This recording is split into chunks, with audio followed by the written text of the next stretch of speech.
This is the Late Round Podcast with your host, JJ Zacharisa.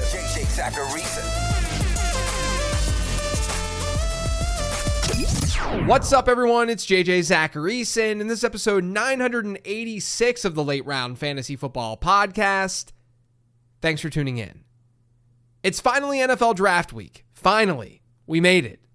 Now, my feelings towards players, have shifted a bit since the start of the draft process, because I either learn more about them or I see their projected draft capital shift. Draft capital matters to me. If a player goes from being a projected day 3 pick to all of a sudden being projected to go in the top 50, that's going to alter the way that I feel about a player. So today, as a little pre-NFL draft primer, I'm going to talk through my top 12 single quarterback rankings, as I do each year. Essentially, this is how I view the first round of rookie drafts heading into the draft. Things will change, but this at least will serve as a nice baseline for post-draft analysis.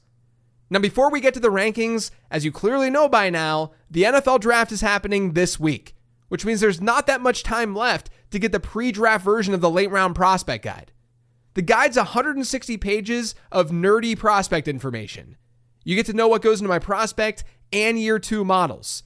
You'll get write-ups on 80 running back and wide receiver prospects, and there's about 40 year 2 profile write-ups too.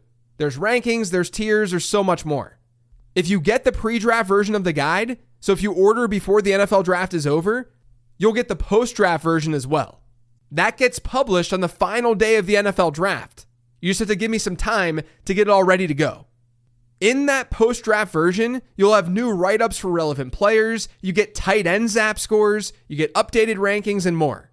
And again, it's all going to be finished on Saturday night, the final day of the NFL draft.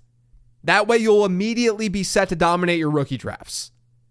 Learn more about it and get yourself a copy by heading to lateround.com. And for the record, I know that the majority of you aren't necessarily interested in buying fantasy football content, and that's totally understandable. It's not for everyone. But I will say that if you're consuming this podcast, if this content is helping you out, do me a favor and still head to lateround.com and subscribe to the free newsletter. It takes 10 seconds to do it. It helps my work get across to more people, and that in turn helps the late round fantasy football business. So I would greatly appreciate that support. And again, you can find everything over on lateround.com. Now let's get to these rankings.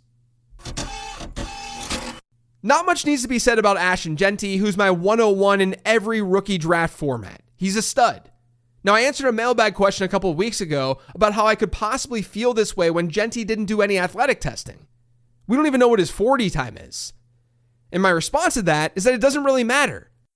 Like, sure, maybe we have more question marks with Genty than some of the other elite running backs who have come out over the last decade.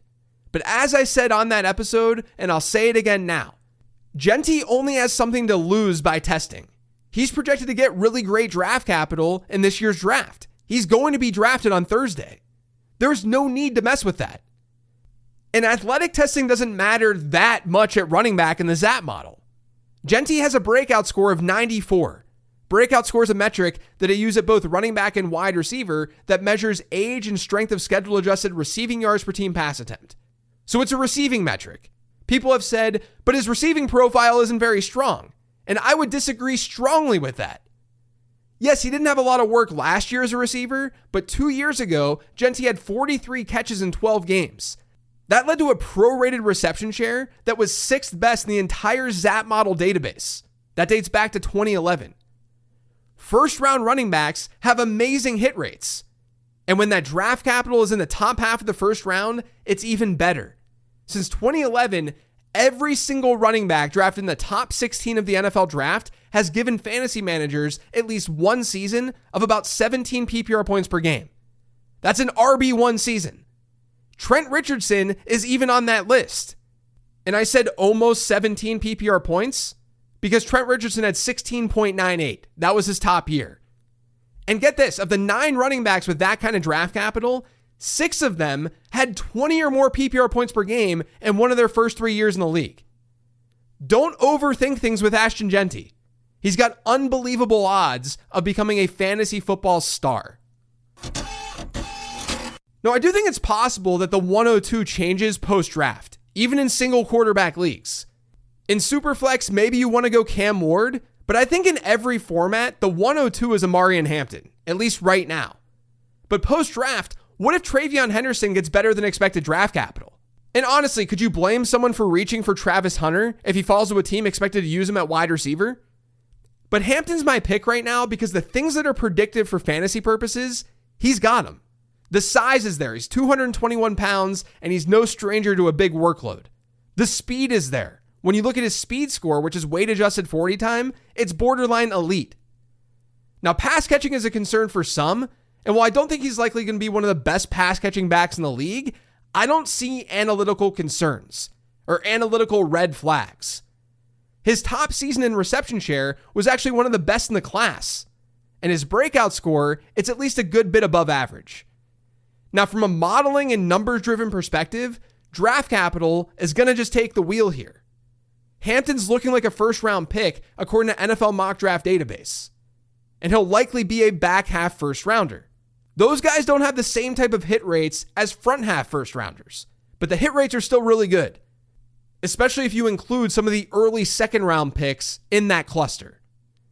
I wrote about this in the late-round prospect guide, but Hampton's someone who has really good comps in the ZAP model too, like better comps than Genty does, because Genty's kind of a one-of-one type back. You get players for Hampton like Ezekiel Elliott and Todd Gurley. And that's because he, again, checks a lot of boxes. In fact, if you look at the ZAP model database, only 5 top 100 picks have gotten to 105 speed score. Hampton is over 110. A top season reception share of 15%. Hampton's at almost 18%.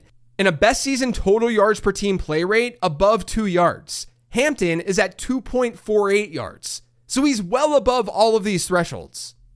Those 5 backs who have also been above those marks, those 5 running backs are David Johnson, Todd Gurley, Saquon Barkley, Rashad White, and Devon Achane.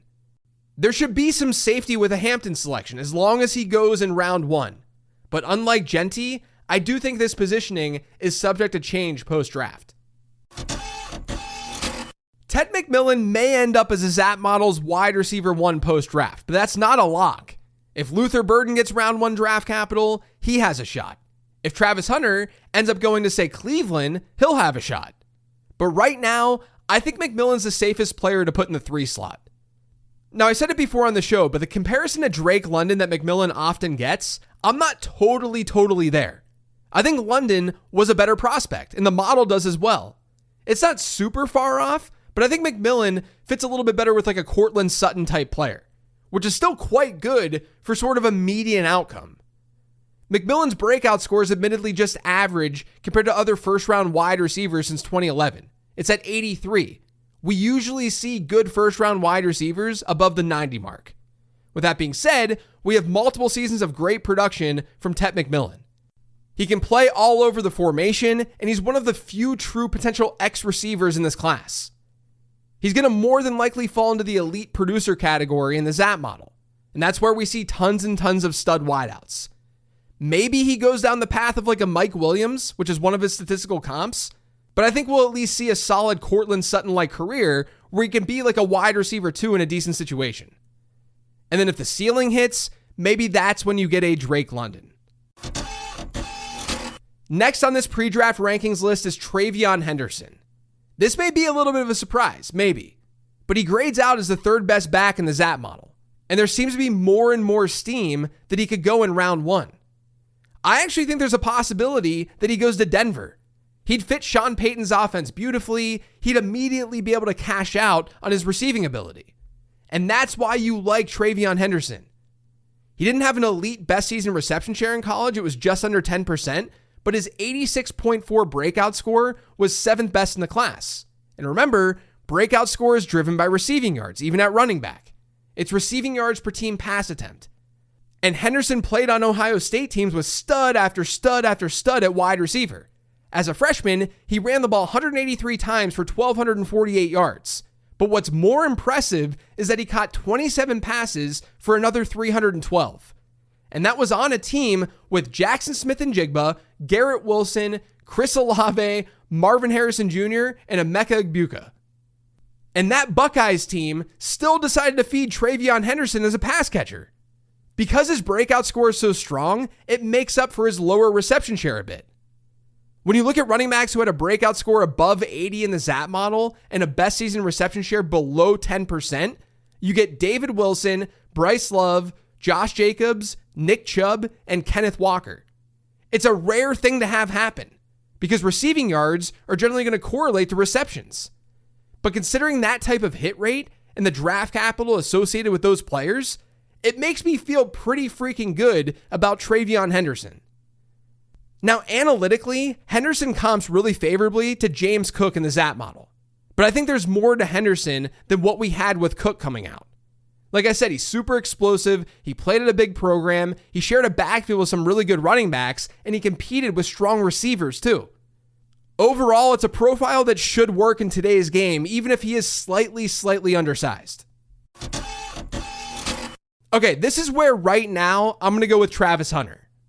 Some of you might be surprised by that ranking, but some of you are going to think it's too low, others are going to think it's too high. So let me just explain my logic. First off, I'll say what I've said countless times over the last few months. Travis Hunter's analytical profile, it's not as strong as you might think. His breakout score is well below average for a first-round wide receiver. His best season in yards per route run and receiving yards per team pass attempt isn't anything overly special. But is there not a better player to sort of throw out historical trends than with Travis Hunter? Let me list out the reasons why I think his analytical profile isn't as good as it probably should be. Number one, he played both ways in college. Not only did he play a ton of snaps, which is difficult to do, but he didn't learn the position the same way that a normal wide receiver would. He didn't see normal reps. Number two, Colorado ran a pretty unique offense with a lot of pass catchers on the field at once. If a team runs a lot of 12 personnel where there's only 2 wide receivers on the field, those 2 wide receivers are going to have an easier time accumulating a lot of receiving yards because they're only competing with one other wide receiver. Well, in Colorado, with some decent competition, with some decent potential pros, Colorado often ran out 4 wide receivers.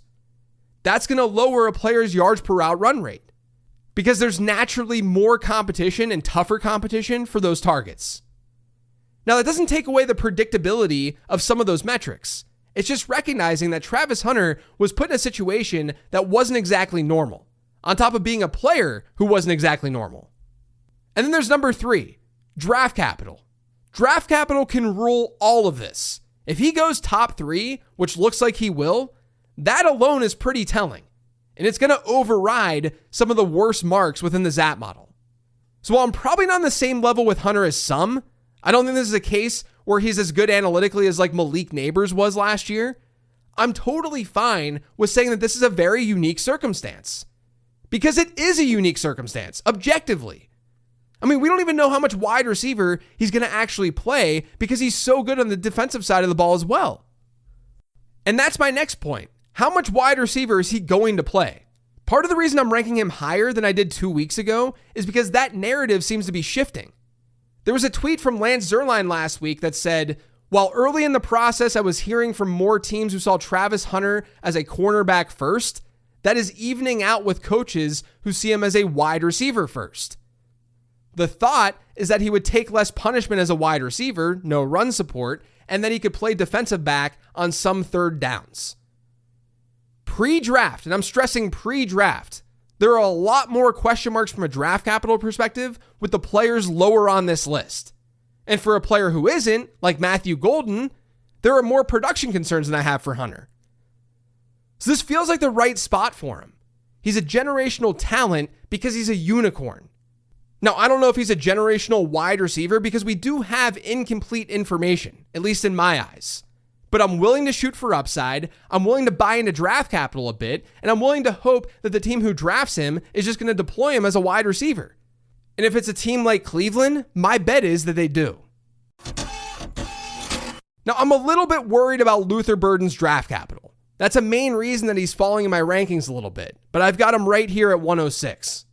As late round prospect guide purchasers know, Burton was the wide receiver 1 in the ZAP model back in March when the guide was published. Technically, with updated draft capital, he's no longer in that spot because he keeps falling down projected draft boards. There are red flags to his profile. He saw over 32% of his targets come from behind the line of scrimmage throughout college.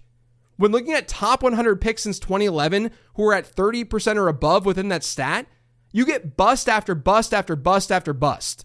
Paris Campbell, Lynn Bowden, Amari Rodgers, Anthony Schwartz, Kadarius Toney, Rondell Moore, Velus Jones, Wan'Dale Robinson, Trey Tucker, Malachi Corley.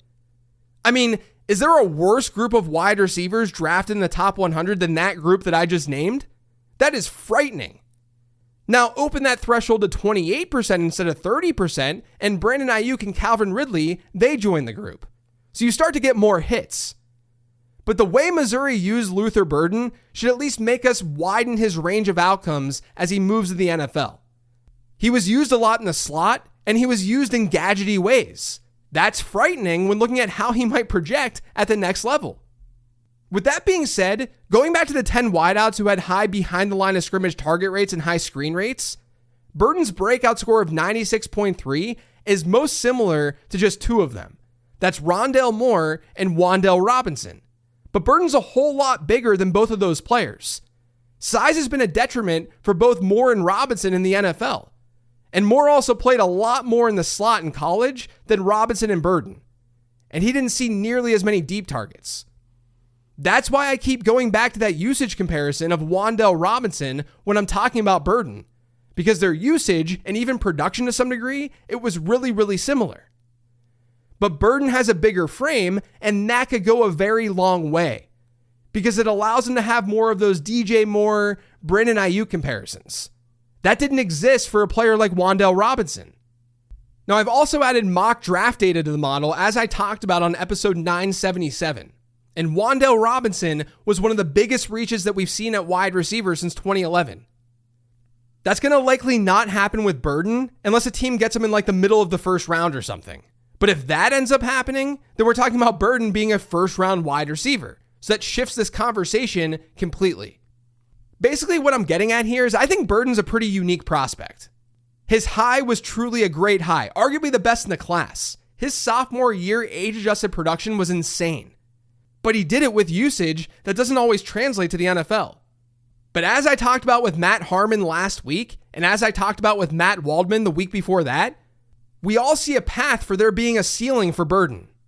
There's just a wide range of outcomes here, so if that's not your flavor, you can pass on him. I would totally understand. In my eyes, I think Emeka Ibuka is safer than Luther Burton. And I actually think Ibuka has kind of become underrated at this point. The wide receiver ZAP model looks at two main production inputs at wide receiver. One is breakout score, and that gets a ton of signal because of its predictiveness. Again, that's age and strength of schedule adjusted receiving yards per team pass attempt. And then there's also rushing production. Now, I don't care if a dude has like 600 yards or something wild like that. He doesn't get extra points for that crazy of a total. I more so look at a baseline to show that his team was trying to use that player in a lot of different ways. Ibuka not only has a solid 88.9 breakout score, but he had rushing production as well, because Ohio State used him in a lot of different ways, special teams included. Ibuka's breakout score is driven by a prorated receiving yards per team pass attempt rate of 2.81 during his sophomore season. That looks even better when adjusted for strength of schedule, and that was on a team, among others, with Marvin Harrison Jr. Now, Ibuka didn't get back to that point, that receiving yards per team pass attempt number, but injuries and strength of schedule also played a role. His profile is really, really clean overall. Maybe we only see him as a slot player at the next level, but he can still be absolutely fine in the right spot. And there's some upside there to do more than just play in the slot. Now, some of you might be confused why I've talked about a lot of wide receivers so far. This is supposed to be a really good running back class. Well, to me, there are 3 running backs who are really, really good, all in different types of tiers, but they all look great on paper. And then there are some who maybe have some more red flags, but they could still be great. Like Quinnon Judkins, who's next on the list. But here's why I think Judkins is not right now pre-draft ahead of Luther Burton or Emeka Ibuka. I'll likely shift him up and down within this tier because he's probably in this tier. But I'll shift him up and down based on landing spot. But I would be surprised if I had Judkins like ahead of TreVeyon Henderson or Amarian Hampton post-draft. So I'll be clear about that. There's no doubt that he can do a lot between the tackles, but my fear with Judkins is the pass catching upside. I talked about this on the show before, and I wrote about it in the prospect guide. But Judkins has a breakout score of 46.5, which is below average. His top season in reception share was just 8.6%, which is also not strong. Let's use a breakout score of 60 and a reception share of 10% as our two thresholds here. So two numbers that Judkins was a decent bit below. Since 2011, so in the ZAP model database, we've had 22 running backs get drafted in the top 100 who had breakout scores below 60 and a best season reception share below 10%. Only two of those running backs hit a target share above 9% in one of their first 3 NFL seasons. 9% is nothing special. One of those running backs was Doug Martin. The other one was Jerick McKinnon, who wasn't even a traditional running back in college. My stance is that I think that Judkins at the NFL level is probably going to have usage upside of like a Jonathan Taylor, which obviously isn't bad. I'm not trying to frame Judkins as a bad prospect. But when that's the type of usage, it means that number one, you got to generate big plays. But then number two, you got to score a lot of touchdowns, which is why I'm letting landing spot dictate where he ranks post-draft. Matthew Golden is next on the list. I want to repeat something that I said on late round perspectives last week because I think it's really important when we look through all this stuff analytically. Early declare status is something that does get signal in the ZAP model. It's something the ZAP model uses. Early declare status is when a wide receiver leaves college early to join the NFL. The easiest way to describe why this matters is because when someone is young and they leave school to go play in the league, they're clearly going to be more talented. Why would they leave? The main reason you would leave college early to go to the NFL is because you're probably going to be drafted with decent draft capital. You're probably talented. But also with early declare wide receivers, they played fewer seasons at the collegiate level. So if we're finding data trends and pointing out that Matthew Golden was really bad compared to other successful wide receivers in the past, we have to also point out that he only played 3 seasons of college football. A lot of those other wide receivers played 4. So when I say that Golden would have to be somewhat of an outlier to hit 14 or 16 PPR points per game at the next level because he never reached a 2.0 receiving yards per team pass attempt rate in a single season, while that's true, keep in mind that he probably would have gotten there in 2025 had he stayed in Texas. And then what? How would we have viewed Matthew Golden analytically if that was the case? Now, with that being said, when you adjust for this fact, he still does have a very scary profile. His breakout score is just 51, and there's no doubt that his draft capital is going to be elevated because he ran fast in a straight line at the combine. And there's even controversy as to how fast that 40 actually was.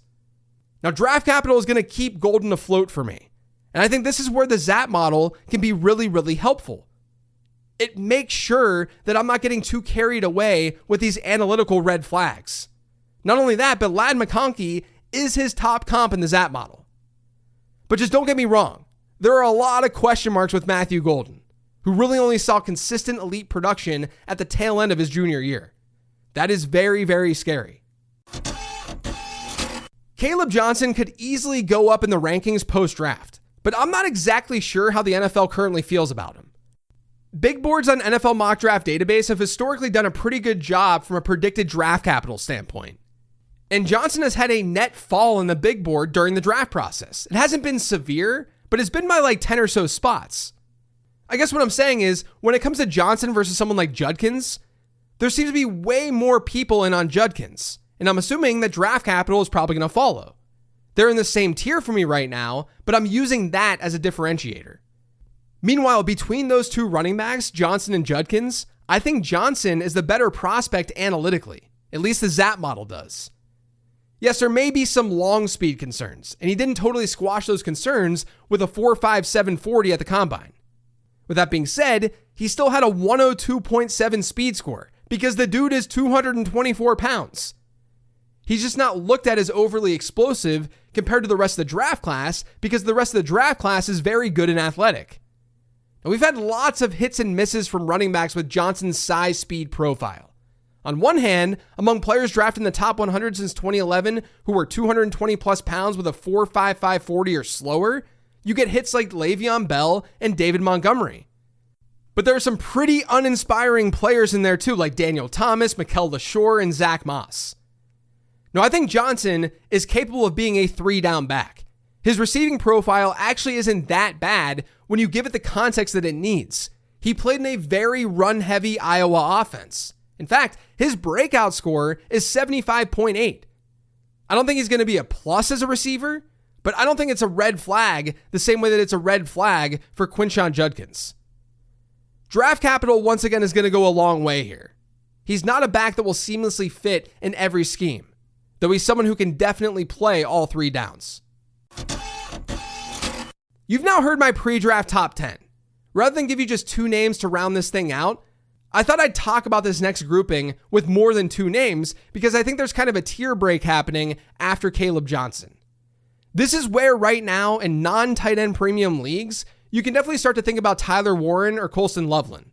The Zap model prefers Warren at the moment, but both of them, based on their Zap score, they're being placed in the elite producer category. They're not like elite prospects like Brock Bowers, but they've got a very real chance to be solid producers from this class. Neither of them have glaring red flags analytically. Now, Cam Ward could also be in play here. He's the 101 in real life, and in Superflex formats, like I said earlier, I think you could at least make the argument that he's the 102. I don't have him there, but I understand that argument. Jim Sonis talked a lot about Ward's numbers in detail on episode 982. And I did an episode 872, on how rookie quarterbacks appreciate in value in Dynasty. They typically are able to maintain good market value year over year, even if they don't have insane rookie season numbers. Now, I'll probably have Ward behind any first-round running back and maybe Tet McMillan post-draft in Superflex leagues. But I can understand someone going after him at 102. Now, if you're not someone who likes to go after one of the onesie positions in the back half of the first round of rookie drafts, next up on my list is probably the Iowa State guys. I have Jaden Higgins ahead of Jalen Knoll right now because of projected draft capital. But if Knoll gets boosted, and he's been moving up draft boards, then don't be surprised if he's in that wide receiver 6 range post-draft. I think he's a really intriguing slot player with upside. Whereas Higgins, he has at least a chance to be a prototypical X. And his high-end comp, this is a comp based on how this guy looked in college and coming out of college, but the high-end comp ended up being Nico Collins in the Zap model. But overall, that's how I'm currently seeing the first round of these rookie drafts in single quarterback leagues. We all know that things will change after this draft is over, but it's good to be grounded pre-draft to allow yourself to not get too wild with landing spots and such post-draft. I really think this is going to be a rookie draft environment that can go in a lot of different directions. There are really solid players in this class, like a lot of them, especially at running back, but I'm not sure we'll see that much of a consensus take outside of Ashton Genty. And that's going to make rookie drafts that much more entertaining. That's it for today's show, though. Thanks to all of you for listening. If you had subscribed to the Late Round Fantasy Football Podcast, make sure you are by searching for it pretty much anywhere podcasts can be found. And don't forget to follow me on Twitter and on Blue Sky at Late Round QB. This is a mailbag week, and because the NFL draft is starting on Thursday, the mailbag will actually drop on Thursday as well. So get your questions in as soon as you possibly can. Otherwise, everyone, I'll talk to you then.